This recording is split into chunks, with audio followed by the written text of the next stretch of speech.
மதுரை மாட்டுத்தாவணி எதிரே போக்குவரத்திற்கு இடையூறாக உள்ள நக்கீரர் நுழைவு வாயிலை அப்புறப்படுத்த உத்தரவிடக் கோரி உயர்நீதிமன்ற மதுரை அமர்வில் மனு தாக்கல் செய்யப்பட்டுள்ளது.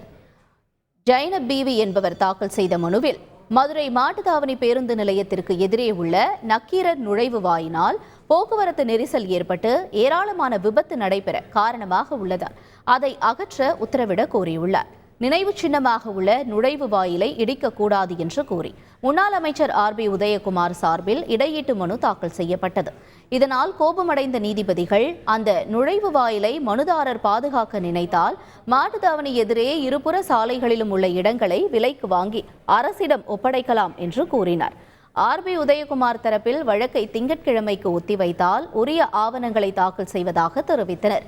வழக்கை திங்கட்கிழமைக்கு ஒத்திவைத்த நீதிபதிகள் மனுதாரருக்கு அபராதம் விதிக்க நேரிடும் என்று எச்சரிக்கை செய்தனர்.